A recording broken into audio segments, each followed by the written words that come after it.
나흘 전 새벽 뇌물 등 4가지 혐의로 구속됐죠. 정진상 민주당 당대표 정무조정실장이 낸 구속적부심 신문이 진행되고 있습니다. 구속 필요성을 놓고 검찰과 뜨거운 공방을 벌이고 있는 걸로 전해지는데요.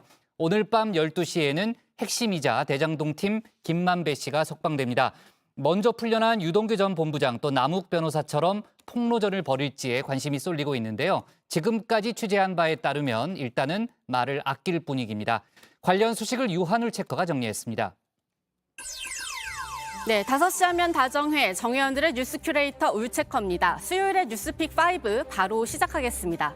네, 오늘 준비한 소식은요. 김만배의 입, 릴레이 파워, 대한민국, 말폭탄, 비닐봉투 아웃입니다. 민주당 이재명 대표의 복심 정진상 정무조정실장이 오늘 오후 나흘 만에 다시 법정에 섰습니다. 지난 19일 새벽 법원이 발부한 구속영장이 과연 합당한지 그때와는 다른 재판부에게 판단을 받기 위해서입니다. 정 실장 측을 비롯한 민주당, 검찰이 유동규 전 본부장 진술에만 의존하고 있다며 강하게 반발하고 있죠. 검찰이 뒤바뀐 주장에 필적하는 객관적 물증을 제시하지 못한다면 갑작스러운 유동규와 남욱의 진술 변화는 검찰의 조작 수사 의혹을 입증하는 방증일 뿐입니다. 정치 보복, 야당 파괴, 전담 수사부로 전락한 서울중앙지검에 경고합니다. 선택적 정의는 정의가 아니라 해악입니다. 대장동 일당을 앞세운 조작 수사, 사건이 아닌 사람에 집중하는 정적 제거를 당장 중단하십시오. 네, 검찰과 정 실장 측은 지난 18일 이 구속 필요성 여부를 두고 그야말로 피 튀기게 겨뤘습니다. 검찰은 100장이 넘는 PPT 자료를 또 정 실장 측은 100쪽이 넘는 의견서를 제출하면서 공방을 벌인 건데요. 이 때문에 영장 심사가 8시간 10분이나 진행됐습니다. 이 사상 최장으로 기록된 전직 대통령 박근혜 씨의 2017년 8시간 42분 기록에 맞먹는 수준입니다. 검찰이 구속영장 청구서에 김용 부원장과 정 실장이 모든 혐의를 유동규 전 본부장에게 몰아가려고 했다는 내용이 담겼다는 소식은 어제 전해드렸죠. 검찰은 이거 말고도 정 실장의 증거 인멸 우려 가능성에 대해 구체적으로 적어 내려갔는데요. 여기에는 지난 9일 정 실장의 국회 본청 사무실에 대한 압수수색 내용도 들어갔습니다. 당시 민주당은 이렇게 비판했는데요. 오늘 검찰의 압수수색은 한마디로 망신주기용 압수수색이라고 할 수 있는데 실패로 끝났다. 지금 압수수색에 대한 결과를 보면 컴퓨터에서 윈도우 프로그램을 설치한 로그 기록, 그리고 대장동 사건 관련돼서 대장동 관련된 기사 8건을 검색한 인터넷 접속 기록, 검색 기록, 그리고 찢어진 메모 용지, 그리고 파쇄된 종이 한 문큼 검찰이 확보한 결과입니다. 네, 여기에 대해서 검찰은 이 PC에서 9월 27일 이전 자료가 대량 삭제되거나 10월 24일 PC가 새로 교체된 것으로 보이는 정황이 있다고 본 겁니다. 오늘도 양측의 치열한 공방이 있었던 것으로 전해지고요. 재판부는 신문기일이 끝나는 시간을 기준으로 24시간 이내에 결정을 해야 하는데요. 이르면 내일 오후 나올 것으로 보이는 구속 적부심 인용 여부에 따라 양측의 희비도 엇갈리겠죠. 그리고 오늘 밤 12시, 앞으로 7시간 뒤면 일명 대장동 팀의 맏형 김만배 씨가 석방됩니다. 김 씨는 남욱 변호사와 지난해 11월 22일 함께 구속 기소됐는데요. 김 씨가 모친상으로 사흘간 구속 집행이 정지됐기 때문에 그만큼 더 늦게 풀려나는 겁니다. 먼저 풀려난 남욱 변호사, 대장동 재판에서 폭탄 발언들 쏟아냈죠. 그런데 거의 모든 내용을 이 김 씨한테 들었다고 했습니다. 김 씨가 그 내용들을 확인해줘야 증거가 될 수 있는 겁니다. 검찰이 무엇보다도 확인하고 싶은 부분은 바로 천화동인 1호 소유주죠. 정영학 회계사의 녹취록에 따르면 김 씨가 그분이라고 한 사람입니다. 그분은 대체 누구예요? 그분은 없습니다. 그때 말씀하셨 검찰 조사 받고 다음날 말씀하셨던 건 뭐예요? 그럼? 그분은 없어요. 잘못 없어요? 말씀하신 거라는 아니, 입장이신 거예요? 제 건데 어떻게 그분이 있어요? 네, 이 천화동인 1호 집은 내 것이다. 이 말이 논란이 되자 김 씨는 아예 녹취록이 조작됐다는 식으로 말을 다시 한 번 더 바꿨는데요. 정영학이 설계하고 축성한 성을 정영학과 검찰이 공격하고 있는데 제가 이 방어해야 되는 입장에 섰더라고요. 그래서 그런 부분이 굉장히 좀 곤혹스럽고, 그래서 새로운 그런 거에 대해서 적극적으로 방어했습니다. 하지만 남욱 변호사는 또 다르게 이야기를 했습니다. 뭐 천화동인 1호가 뭐 본인 게 아니네 뭐 이런 얘기를 들었는데 그런 얘기를 들은 건 사실이고. 김만배 씨한테 직접 들으신 거죠? 네. 네, 남욱 변호사 그러면서 그분이 유동규 전 본부장이라고 주장하더니 1년 뒤에 그 윗선인 정진상, 김용 이 두 사람을 지목한 겁니다. 이 내용은 앞서 정진상 실장의 압수수색 영장에도 들어간 내용이었는데요. 그때 저수지라는 표현이 화제였습니다. 검찰은 대장동 수익을 놓고 김만배 씨가 지분이 30% 정도 되니 필요할 때 쓰라고 말했고 정 실장이 저수지에 넣어둔 셈이란 취지로 답했다는 내용도 영장에 넣은 것으로 알려졌습니다. 민간 사업자들에게 위례와 대장동 사업에서 특혜를 주고 수익금 일부를 이 대표의 시장 재선과 대선에 쓰려 했다는 게 검찰의 판단입니다. 그리고 남욱 변호사 진술대로 정말 2013년부터 작년까지 뇌물과 불법 정치 자금을 여러 차례 건넸는지도 김 씨가 밝혀야 할 문제입니다. 이 돈 역시 이재명 대표 측근인 김용 부원장과 정진상 실장에게 배달됐다는 게 유동규 전 부장 그리고 남 변호사의 주장인데요. 유 전 본부장은 한 발 더 나아가서 묘한 말을 남기기도 했습니다. 오늘 재판에서 이재명 시장 지분이 있다는 식의 그건 밝혀지겠죠. 죄지었으면 다 밝혀지겠죠. 흔적이 남을 거니까. 하지만 김만배 씨가 입을 열지는 아직 미지수입니다. 김 씨는 남욱 변호사의 폭로전이 있었던 그제 재판 중간에는 이 고개를 절레절레 저었다고 하고요. 또 재판을 마친 뒤에는 남 변호사에게 내가 언제 그런 말을 했느냐고 말한 것으로 전해집니다. 하지만 남 변호사처럼 1년 전 발언을 뒤집을 경우 소위 대장동판의 핵폭탄이 될 것으로 보입니다. 남 변호사는 김 씨를 회장님, 즉 대장동 사업의 핵심으로 지목하기도 했습니다. 제가 보기에는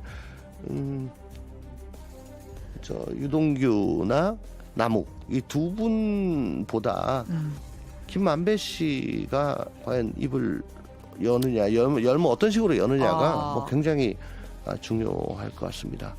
김만배의 입, 네. 유동규의 입, 남욱의 입보다 김만배의 입이 상당히 이번 수사에서 중요한 열쇠다. 예, 그 더 윗단 혹은 키맨 아닌가 싶은 그런 생각이 들기 때문에. 네, 이렇게 모두가 주목하는 김만배의 입입니다. 김만배 씨는 오늘 오후 여기에 대해 미리 입장문을 냈는데요. 이 소식은 들어가서 전해드리도록 하고요. 검찰은 이재명 대표의 조사 필요성을 공식적으로 처음 언급했습니다. 이 대장동 사건 지방자치 권력의 사유화이기 때문에 당연히 이 대표의 관련성을 조사해야 한다는 건데요. 유 전 본부장, 이 대표가 성남도시개발공사에 불리한 대장동 수익 배분을 사전에 승인했다고 검찰에 진술했다는 보도도 나왔습니다. 이 그분의 최종 종착지 이 대표 본인까지 올라가지 않더라도요. 검찰은 배임 혐의에 대해선 확신하는 모습입니다. 여기에 따라서 이재명 대표의 연내 소환 가능성까지 나오고 있습니다. 여기에 따라 민주당 비명계의 대응 수위가 갈수록 높아지고 있죠. 당 대응의 차원은 부적절하다에서 시작한 비판은 김용, 정진상의 당직을 정리하라를 거쳐서 이재명 대표까지 올라왔습니다. 친명계는 이해할 수 없다는 입장입니다. 이 사건이 뭐 저희들이 보기에는 그 대선 그 경쟁자에 대한 정치 보복적 또는 정치 탄압적 수사이고 본인들이 무죄를 주장하고 있는데 뭐 달리 뭐라고 또 해명을 하겠습니까? 이미 일정한 정도의 유감스럽다는 말은 몇 번 했던 걸로 저는 알고 있겠는데. 그런가요? 뭐 자타공인 측근들이 어쨌든 지금 기소가 된 상태이거나 구속이 되어 있는 상태라고 하는 건 여러 가지로 기분이 나쁠 수도 있겠지만 그 부분에 대한 무언가 본인의 입장이 무엇인지를 밝힐 필요는 있죠. 일단 뭐 그 정치적 동기가 또 뭐 그 구속이 됐고 탄압을 받고 있고 이건 야당 탄압이고 나에 대한 탄압이다 이렇게 인식을 하고 있는 걸로 알고 있습니다만. 네, 여기에 극소수 의견이긴 하지만 대표직에서 물러나라는 목소리까지 나왔습니다. 그러자 이 대표에게 더 이상 부담이 되기 싫어서겠죠. 정 실장과 김 부원장은 오늘 사의를 표명했고요. 민주당은 그중 구속 기소된 김 부원장의 사표만 수리했습니다. 하지만 이 대표의 침묵은 오늘도 이어졌는데요. 그럴수록 당 분열이 가속화할 수 있다는 관측 나옵니다. 오늘도 많이 기다리시고. 대표님 그 사법 리스크를 당이 떠안고 있는 거 아니냐 이런 부담이 나오는데 좀 어떻게 생각하세요? 대표님 측근들이 대표님에게 불리한 질문을 하는 이유가 뭐라고 생각하세요? 죄송합니다. 그 전진상 실장 유동규 그 증거 인멸 정황 보고 받으셨나요 혹시? 네, 두 번째 픽은 릴레이 파업입니다. 화물연대의 무기한 총파업이 임박했습니다. 정부와의 막판 협상이 결렬될 경우 당장 내일부터 시작입니다. 끝없는 자본의 욕심, 정부 여당의 계약 시도, 이제는 끝장내기 위한 42만 화물 노동자들을 위한 총파업을 선언했습니다.